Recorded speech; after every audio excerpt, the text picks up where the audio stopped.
Hello everybody and welcome back to Operation Logistics, where I just did a little bit of research on why we are apparently getting 0 here, 1 here, and 0 here, and I can't say I fully understand it, but apparently when using a lambda expression, such as this one here, we have weirdness going on in Unity inside of for loops where apparently it uses the last reference of an instanced object rather than the actual reference that you're passing in. Like I said, I don't fully understand it, but my understanding is if we were to get rid of this here and declare ourselves a separate variable, so int slot we'll use equals just simply vehicleslots.count, and then pass this instead of using this reference inside of the lambda, this might work. Maybe. That's my understanding, anyway. Like I said, I don't fully understand what's going on there, but maybe that'll work. That's the hope, anyway. Let's go ahead and get Unity to compile that. There we go. And yeah, I mean, it's kind of weird that you might have to do this. It's certainly not expected behavior. We've used vehicleStorage.count in a that it's fine everywhere outside of a lambda expression, but apparently there's just weirdness in add listeners inside of for and for each loops. And that's all there is to it. So theoretically, this may work. And boy, do I hope it does, because I don't have any other ideas. Let's go ahead and demolish this guy and build ourselves a postal office and select this. And bam, it worked. Would you look at that? That is so weird. Okay, well, that's definitely something I'm gonna remember. Don't trust object references in lambda expressions in for loops. Gotcha. Oh boy. Okay. So, we can now get rid of this debug, and I think we can get rid of that one as well. Everything else should be fine.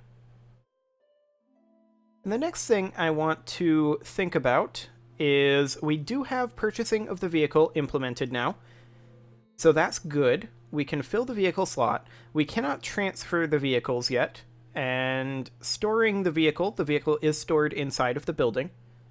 So that's good as well. As far as transferring the vehicle, that should be a simple matter, realistically. We're going to have to create probably a new interaction mode. And that would be a little bit awkward. We're going to need like a second storage variable. But let's just hop in here real quick. Come on down here. And we'll go ahead and...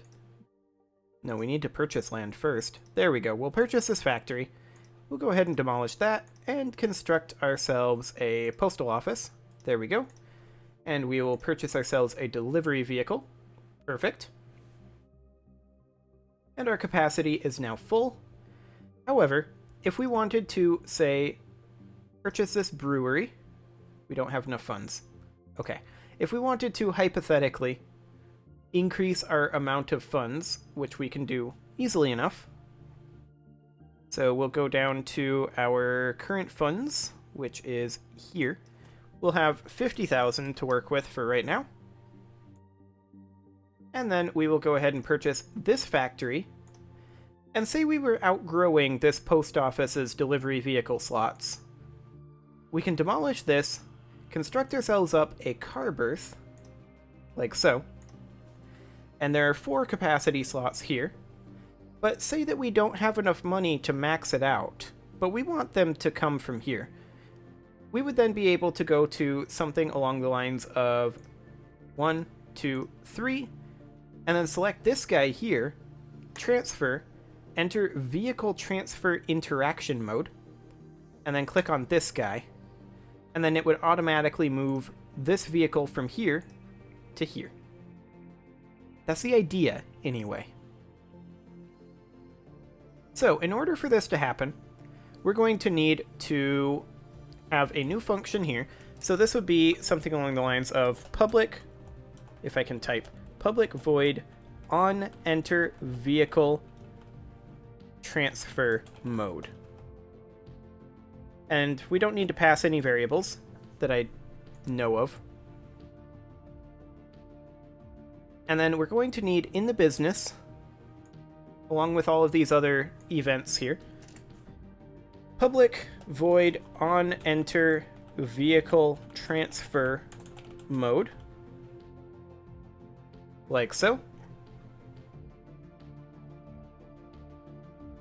And then all we need to do really is say interaction mode equals interaction mode dot, and this one doesn't exist, vehicle transfer.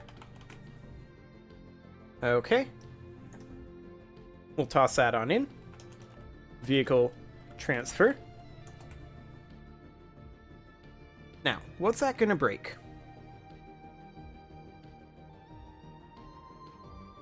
I don't think it's going to break much, realistically. And then we can go into our... We're going to need a selected vehicle for that, now that I think about it.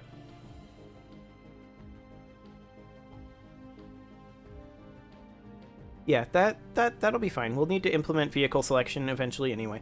So let's go into our building hex real quick. And then on mouse over, we need to implement a mode for case interaction mode dot vehicle transfer. And in fact, we do not need that. Okay. So what do we do here? We need to get a selected vehicle, get a selected hex, check that the hex can store the vehicle, remove the vehicle from its hex, add the vehicle to new hex. That's pretty much all we need to do. It's probably not going to cost anything. It's just a little bit of micro. So, we're going to need a few variables here for this to work. Variables needed. Selected vehicle, original hex, new hex. So, when we click on this in vehicle transfer mode, the new hex would be the one that we're clicking on. Right? Right. Yeah, it definitely would be. So, we're going to need to, or rather, original building and new building is what we need. So, when we enter vehicle transfer mode, we're going to need to go into our business and create ourselves a couple of storage functions. So the in3 selected hex can probably be our original hex, our original building. So then public vehicle, selected vehicle. And then in here, all we would need to do is say business.selected vehicle equals, and this would be building, wow, I cannot type, building.vehicle storage slot. Just like that. So that would get us our selected vehicle. And then we probably want to highlight that vehicle, right?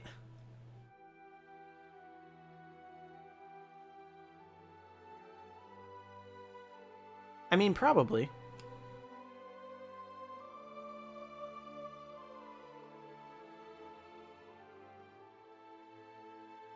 Yeah, we almost certainly want to highlight that vehicle. So how do I want to do this? I want to go ahead and do something kind of along the lines of... We can do a for each loop, and this would be for each button in... Actually, for each... This will have to be a game object. For each game object, go in, and this will be vehicle slots. Button equals go dot get component button. Okay. So, actually, I don't want to do a for each, do I? I think I don't. I think I want to do it for int I equals 0. I is less than vehicle slots dot count I plus plus. And then this would be vehicle slots I dot get component button. And then we could say something along the lines of if I equals slot, because those should be the same thing, right? So if I equals slot, then we could do something along the lines of, if we pull open the button here, we've got our normal highlighted and pressed color. So our normal color is just color.white. So button dot normal color, or is it under colors? It is under colors. It's a color block dot normal color. Can we adjust this? Or do we have to create a new color block? Equals color dot white. Yeah, it's not a variable. We cannot modify this return value. So we're going to need to make a new color block. So color block equals button.colors. Block.normalColor equals color.white. And this is going to be if it's not equal to slot. We're going to need to set all of this. So block.highlighted color equals, and what color is this?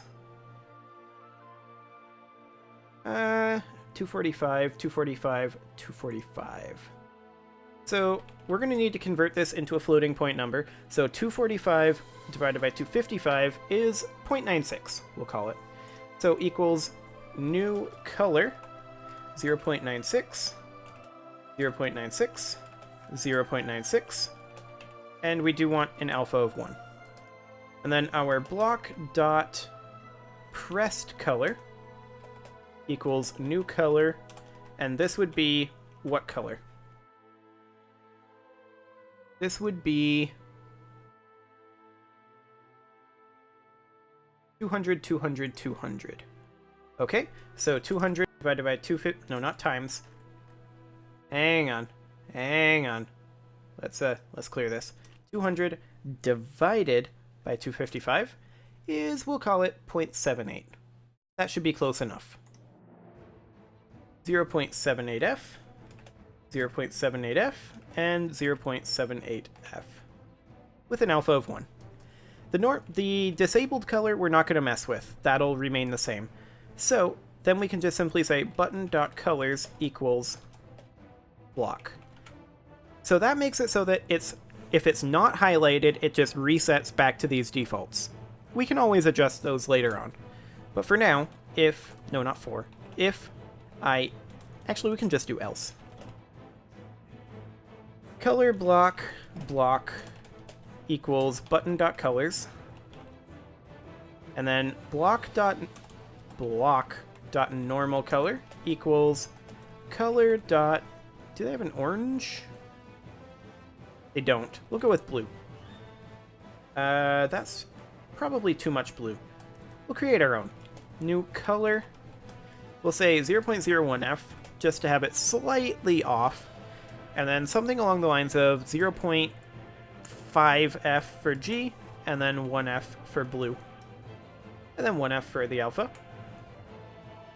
And then we'll do block dot highlighted color equals new color, and this would be 0.01F as well, but then something along the lines of 0.4F and 0.9F, and then 1F for the alpha. And the pressed color would be the same thing again, probably. Block.pressed color equals new color 0.1F, or 0.01F even, 0.3F, and 0.8F, with 1F as the alpha. And then button.colors equals block. Sign that right on back in. There we go. So that'll select it and highlight the button. Theoretically. So then we'll be able to see our selected vehicle. So let's compile that up, make sure that that's working correctly. Come on. There we go. And in we go.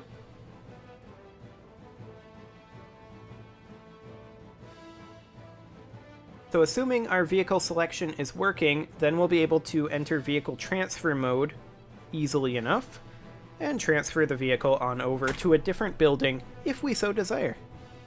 And if I'm done smashing my keyboard, that didn't feel great. Okay. In we go. Land management. Buy land. Storefront. Confirm. Demolition. Demolish that. Construct ourselves a postal office. Perfect. And we will get ourselves a delivery vehicle that purchased it. And not enough capacity to store this vehicle. So the selection didn't work.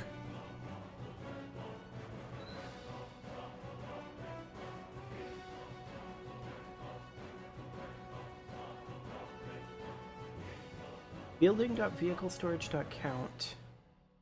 So the slot would be 0.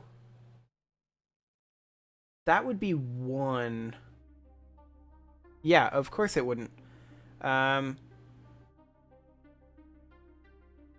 We need to compare this the other way. If slot is less than building.vehiclestorage.count. So slot would be 0, vehiclestorage.count would be 1. Yeah, that's the way we need to do it. So let's recompile this and restart this, and now the selection process should work, theoretically.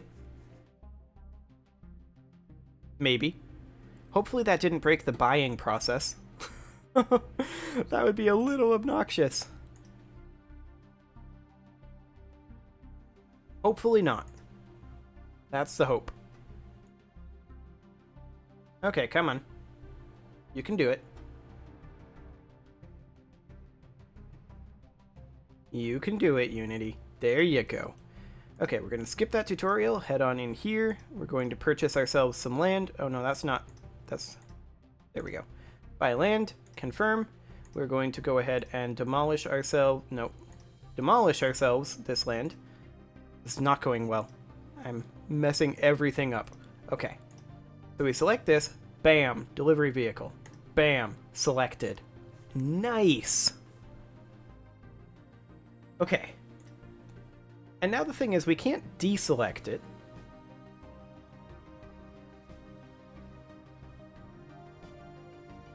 Yeah, we can't deselect it. If we could... Yeah, I think we should be able to. It feels like we should. So if business.selectedVehicle is not equal to building.vehiclestorage slot, like so, then we want to do all of this.